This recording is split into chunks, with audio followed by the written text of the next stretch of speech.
Cek sound, cek. Halo. Udah pada makan belum? Kalau belum ya udah, nanya aja. Alur cerita hari ini tuh film yang gak direncanain sebenarnya. Waktu bongkar-bongkar hadis, nemuin satu film lama. Karena beberapa film terakhir selalu bawain berbau monster dan alien. Film ini gak jauh beda lah. Monster sungai, yaitu buaya raksasa. Film Mandarin bertema buaya yang rilis 2011 ini punya beberapa judul. Yang paling umum itu judulnya Croczilla, tapi judul resminya itu $1 Million Crocodile. Bercerita tentang seekor buaya betina berukuran 8 meter yang kabur dari panci sop dan jadi kaya raya karena nelen duit. Film ini diperanin si manis Barbie Sue. Gak usah kebanyakan opening lah ya. Langsung aja kita kasih paham. Ini dia $1 Million Croc.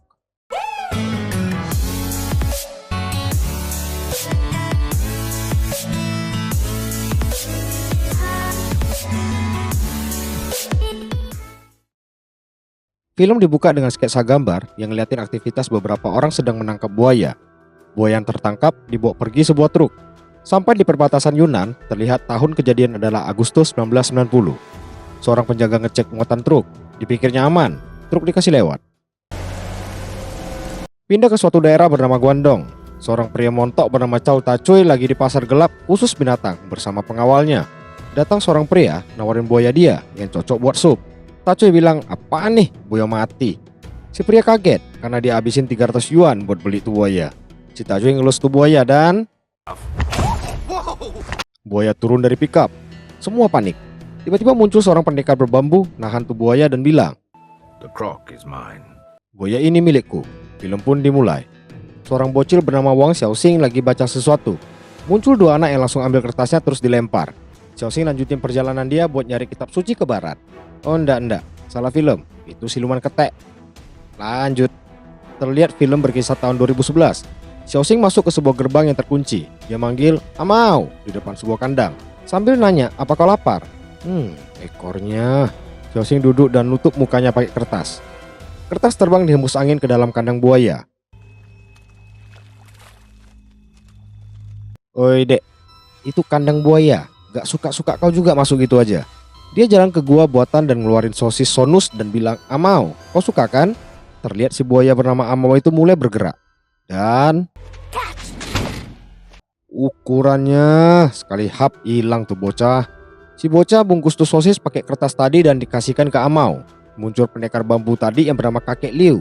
Dia usir tuh buaya-buaya terus bawa Xiaoxing keluar kandang sambil diceramain. Datang sebuah truk dan diikuti mobil keren.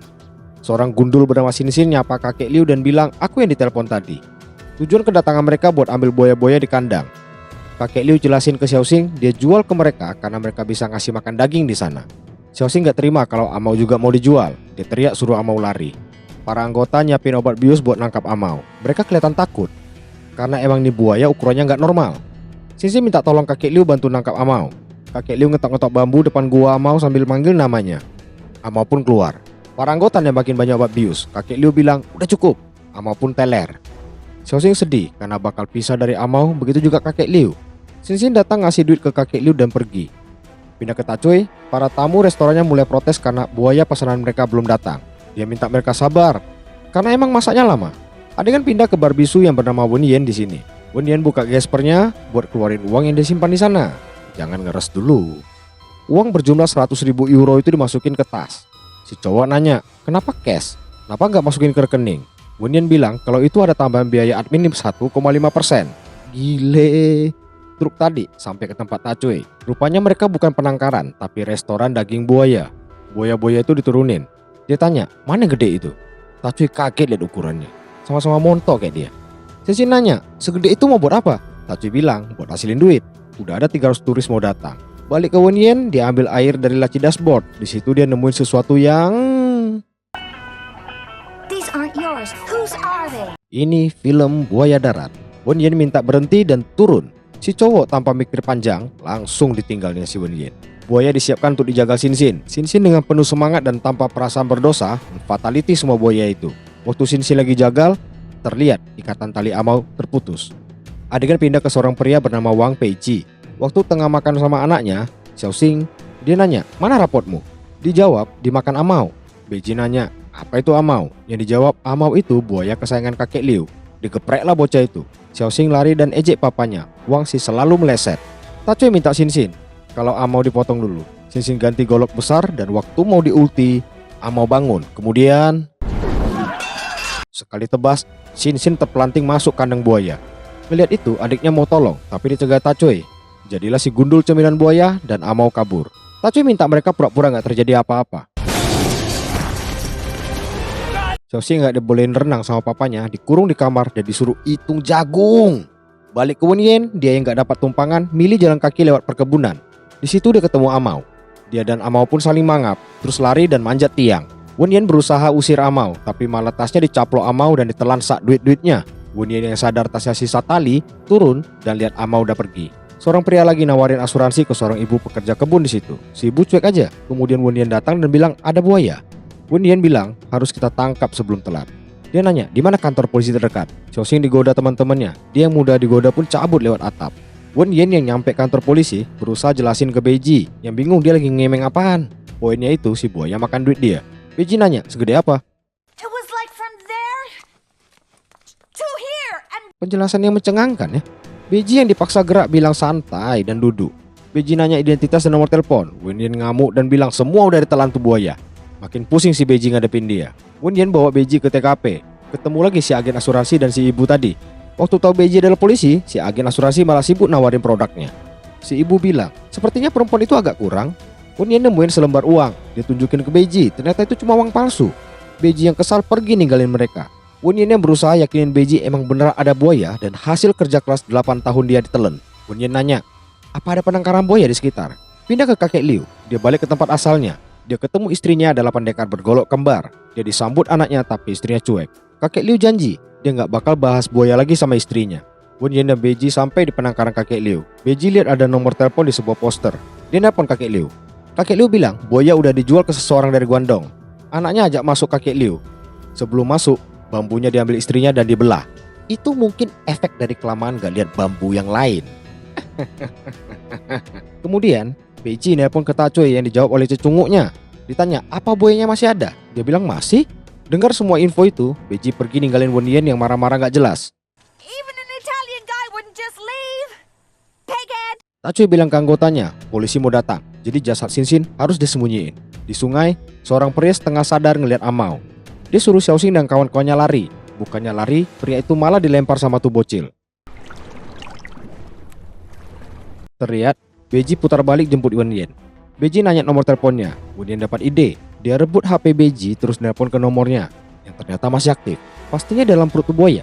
Si buaya mendekat ke arah para bocil dan kembali ke Beiji. Dia beliin tiket bus buat mulangin si Wenyan. Wenyan yang ngotot gak mau pulang, maunya digoyang. Maksudnya duitnya. Wenyan digendong dan mau dipaksa masuk bus. Datang seorang bapak-bapak minta tolong karena embeknya hilang. Wenyan masih berontak gak mau masuk ke bus sampai Beiji digigitnya. Wenyan berhasil dimasukin ke bus, dia dilarang gerak atau bakal dituntut pasal penyerangan anggota. Wenyan yang barbar pun lompat dari jendela bus yang udah jalan. Power of money. Inside the huge crocodile. Mereka bertiga menuju sungai. Si bapak bilang udah puluhan tahun dia ngikat embek di sana, gak pernah ada masalah. Wenyan masih ngotot itu ulah buaya. Beiji nanya, ada orang di sekitar sini? Si bapak dengan polosnya bilang, anakmu dan teman-temannya lagi berenang di sekitar. Beiji nemuin celana anaknya. Dia bilang, tadi masih lihat, sekarang entah hilang kemana. Terlihat genangan darah di sungai. Ada sesuatu yang nongol. Tanpa pikir panjang, Beiji berenang buat ngecek. Lewat beberapa waktu, Beiji gak nongol. Mereka mulai panik. Dan si bapak nanya, gimana anakmu? Dengar itu, Beiji langsung tancap goyang lutut ke rumahnya. Tiba di rumah, Xiaoxing lagi nyantol di tiang tanpa baju. Entah fetis macam apa itu. Dia bilang, pria aneh tadi bawa pergi baju dia, makanya dia sekarang polos tanpa sehelai benang pun. Beiji senang anaknya gak jadi cemilan buaya. Beiji mau kembali kerja. Wenyan yang mau ikut disuruh di rumahnya aja karena bahaya. Xiaoxing nanya, buaya yang lepas itu Amau ya? Beiji pesan ke anaknya, jangan kasih Wenyan pergi. Beiji balik ke kantor minta senjata tapi gak diizinin. Dia yang kesel ambil kunci motor dari situ dan pergi. Di rumah, Xiaoxing bilang Wenyan kalau Amau itu temennya. Wenyan bilang, temenmu nelen duitku. Malas ladenin Wenyan, Xiaoxing pergi siapin makan malam. Dia keluar rumah dan Amau ada di sana. Wenyan coba nelpon lagi ke nomornya. Terdengar suara ringtone-nya di sekitar. Panggilan terputus karena Amau nggak mau angkat. Xiaoxing pun masuk ke rumah. Beiji sampai di tempat Tacui. Tacui bilang ke anggotanya itu Wang si meleset. Tacui bilang semua buayanya aman dan di kandang. Beji lihat ada bekas pagar didobrak dan ngecekin kandang buaya di truk. Ada kandang yang sangat besar. Mereka masih berusaha nyembunyiin sesuatu. Tacui diseret ke pagar dan bilang jangan bohong. Kau tahu apa yang udah kau lakuin? Beji nelpon kakek Liu minta saran. Kakek Liu bilang ini musim kawin mereka dan bakal bikin sarang buat bertelur di dekat jalur menuju danau. Beji bilang jalur itu harus ngelewatin rumahnya. Kakek Liu tanya, ada siapa di rumah? Terlihat tanpa permisi, Amau masuk ke rumah. Dia masih penasaran dengan rasa Wen Yen. Aku juga sih sebenarnya penasaran sama rasanya Wen Yen. Kayaknya bakal gak jelas. Lanjut. Beji nelpon ke rumah, tapi karena telepon lagi dipakai gak bisa nyambung. Dia langsung cabut menuju rumah. Amau naik tangga. Suara patahan dikira Xiaoxing papanya pulang. Wen Yen udah kelar nelpon, teleponnya bunyi lagi dan itu Beji yang bilang ke mereka si buaya menuju rumah mau silaturahmi. Si Xiaoxing, Amau? surprise. Amau kini resmi menjadi buaya darat karena dari tadi mainnya di darat terus. Wen Yen ngacungin pisau. Amau teringat si gundul yang mau bela dia dan langsung mengamuk. Wen Yen dan Xiaoxing sembunyi di kamar. Kemudian Xiaoxing dengan tenangnya di sana karena merasa Amau adalah temannya. Dia ditarik Wen Yen. Mereka terdesak dan manjat ke atas genteng. Beji sampai rumah dan lihat Wen Yen gelantungan di atap. Beji langsung tancap gas lakuin atraksi gokil dan nabrakin motor ke Amau. Amau jatuh ke lantai bawah. Mereka bingung. Kemana Amau? Ya. Datang gak dijemput, pulang gak diantar. Amau pun cabut dari sana. Karena Amau, tentara diterjunkan. Warga diminta gak keluar rumah dulu. Tacui di kantor diinterogasi Beji. Beji disuruh ambil air untuk petinggi yang meeting. Beji pergi dan Wen Yen tanya Tacui, sebagus apa sistem pencernaan buaya? Tacui bilang, sangat bagus. Wen Yen tanya lagi, kalau cerna kertas berapa hari? Bukan hari, tapi cukup 2 jam, kata Tacui. Kalau duit, kalau RMB gampang, euro sulit dicerna. Xiaoxing datang jelasin dan dia bilang uang 100.000 euro Wen Yen ditelan tuh buaya. Tercenganglah Tacui. Tacui balik dan ajakin anggotanya nangkap Amau. Adik Xinxin bernama Xiao Jie setuju karena mau balas dendam kakaknya. Mereka pun bersiap dan dilengkapi senjata paling mutakhir abad ini. Cadas. Beji lagi antri buat ambil senapan, tapi kawannya gak izinin. Dia bilang buat apa kau bawa senjata, nembak aja meleset terus. Tapi seorang petugas bilang kasih dia senjata dan Beji pun diizinin. Beji balik ke kantornya. Di situ dia bilang sama Wen Yen kalau besok tentara bakal nyisirin gunung buat nyari Amau. Kok ke gunung sih nyarinya? Dengar itu, Wen Yen keluarkan jurus andalan, air mata buaya. Dia peluk Beji dari belakang dan waktu mau pergi, Nice try. So what? dia ditarik Beji dan minta balikin pistolnya. Tacui dan kawan-kawan udah nyuri start duluan. Mereka bersiap berburu Amau. Adegan pindah ke kakek Liu. Dia bersiap pergi dan ketahuan anak dan istrinya. Dia cuma bilang ada buaya lepas dan dia harus balik ke sana bantu mereka. Anaknya mau nyusulin dia, ditahan mamanya. Kakek Liu pun pergi. Balik ke Tacui, mereka sampai di suatu tempat. Dia bilang, cari 2 titik merah, itu mata buaya di malam hari.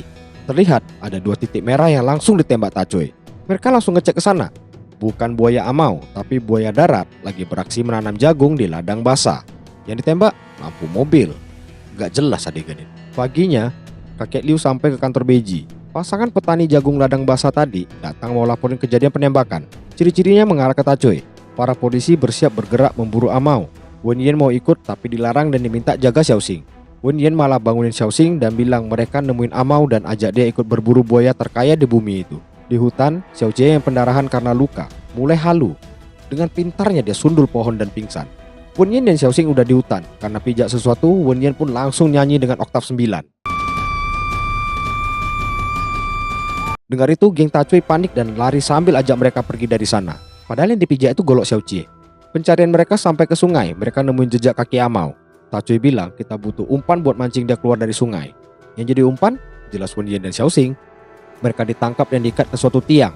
Teriakan telepati Xiaoxing kedengaran Beji. My son! Sakti sekali ya. King Tacui bersiap di posisi. Si kacamata disuruh Tacui ke sungai dan bikin suara buat mancing Amau. Sambil mukul air, si kacamata manggil Amau. Dan Amau! Amau! Amau berjalan menuju umpan. Sampai di situ, Amau sepertinya ingat sama Xiaoxing. Bukan dimakan, dia malah rebahan santuy di depan mereka. Si Superman nembakin obat bius. Amau ngamuk. Amau lari balik ke sungai. Anak buah Tacui lempar jaring, bukan ke buaya, malah ke bosnya. Jaring nyangkut di badan Amau. Tacui diseret masuk ke sungai. Tapi si Tacui berhasil lepas. Tacui pun bersatu dengan uang yang dia incar di dalam perut Amau. Tentara yang datang nembakin Amau, tapi Amau lolos. Beji nyamperin anaknya. Setelah anaknya aman, dia ajak kakek Liu ngejar Amau pakai mobil. Wenyan yang masih ikut mereka berangkat ngejar Amau. Terjadi aksi kejar-kejaran antara mobil dan buaya. Wenyan ambil pistol Beji dan nembak. Beji berhenti dan rebut pistolnya. Amau putar balik dan ajak mobil itu berduel. Amau lari ke arah hutan bambu dan masuk ke wilayah perkebunan. Beji masih bisa susulin. Amau lari nurunin perkebunan dan terlihat dia menuju ke sebuah danau pariwisata. Semua turis di danau dievakuasi. Sampai di lokasi, kakek Liu diajak seorang polisi buat bantu. Beji ajak Wenyan ketemu kapten. Beji bilang dia punya ide ngelacak Amau pakai GPS karena HP Wenyan ditelan sama Amau. Posisi Amau terlacak. Beji dan kakek Liu di tengah danau bermodalkan ayam buat umpan. Amau justru lebih tertarik dengan sepasang Romeo dan Juliet di danau itu. Oh, that's a big piece of wood. Kapal mereka disenggol Amau dan mereka jatuh ke danau. Di darat, entah gimana caranya, ada orang yang lihat kejadian itu padahal jauh. Beji dan kakek Liu pergi naik speedboat. Mereka ditarik Beji ke atas dan kakek Liu berusaha jauhin Amau dari Romeo dan Juliet. Xiao Jie bangun dan dengar berita di radio milik orang yang lagi nyari getah di hutan. Dikabarkan posisi buaya dan kondisi saat ini di danau. Balik ke Beji, dia tanya kakek Liu, gimana sekarang? Kakek Liu tanya, seberapa jago kau nembak? Beji dengan ragu bilang, cukup baik. Kakek Liu bisa mancing Amau ke tepian dan berusaha ngikat Amau. Kalau gagal, Beji yang harus kasih paham Amau. Kakek Liu suruh cari tempat di mana dia bisa mancing Amau keluar. Waktu mau pergi, Beji ditarik Wenyan. Wenyan bilang, jangan, karena bahaya. Dia udah gak peduli sama duitnya. Yang dibalas Beji, tenang, aku cuma mau nempatin janji. Ini baru pria sejati. Xiaoxing berjalan ke tepi danau. Kakek Liu mendengar pergerakan. Amau muncul. Amau. Mereka berusaha bawa Amau ke tepi. Kakek Liu bilang, Amau, ayo pulang. Amau. Let's go home, Amau. Waktu hampir nyampe tepian, Amau nyelam. Kakek Liu bilang itu karena dia benci orang asing. Kakek Liu berencana masuk ke danau. Yang dilarang Beji tapi diyakinin kakek Liu kalau Amau gak bakal nyakitin dia. Dia bilang, kalau ada apa-apa, tembak ke dalam mulutnya sampai tembus ke otak. Kakek Liu pun masuk ke danau sambil manggil Amau. Amau muncul. Dan Beji sudah bersiap di posisi. Kakek Liu bawa Amau ke tepian. Udah dekat, dia nyelam lagi. Kakek Liu naik dan coba manggil Amau dari situ. Amau yang lagi PMS mulai sebel dipanggil-panggil. Amau diajak menjauh dari tepian. Terlihat warga malah nobar di sana. Kakek Liu berteriak minta Amau diam. Amau pun nurut. Amau mulai tenang. Tiba-tiba Xiao Jie datang bawa golok. Amau yang fobia benda tajam ngamuk. Xiao Jie disundul sampai terpental. Amau udah gak bisa dikontrol. Kakek Liu minta Beji kasih paham. Waktu dia mau lari, dia dihajar Amau sampai melayang jauh. Amau yang mau nyerang Beji ditembak oleh Beji dan Amau tumbang. Amau ngelihat kakek Liu dan netesin air mata buayanya. Kakek Liu hembusin napas terakhir bersamaan dengan Amau. Balik ke rumah Beji. Uang yang ditelan berhasil ditemuin tapi udah sobek-sobek. Wenyan kini tinggal bersama Beji dan Xiaoxing. Di akhir adegan terlihat telur-telur Amau sudah menetas dan tamat. Film-film Asia nih kalau bikin ending suka mengandung bawang emang. Kenapa kakek Liu harus mati itu loh? Kan kasihan istrinya menjanda. Cerita film ini rada flat sebenarnya. Unsur komedinya kental. Tapi ceritanya rada relate sih sama orang sekarang. Demi duit bodoh amat sama bahaya. Tuh duit dan ditelan masih aja dikejar-kejar. Biarpun CGI-nya nggak bagus-bagus amat, tapi masih bisa lah dinikmati. Seenggaknya nggak separah CGI di TV-TV. Itu loh yang ke pasar naik elang gitu. Sekian film $1 Million Croc. Kalau ada yang mau request film sejenis silakan tulis di komen. Nanti aku coba cek. Makasih juga buat yang udah support channel ini. Kalau ada saran silakan, gak usah malu-malu. Biar aku bisa berbenah dan ngembangin channel ini juga. Penonton baru jangan lupa subscribe dan like ya. Sampai sini aja video kali ini. Sampai jumpa di video selanjutnya. Thank you for watching.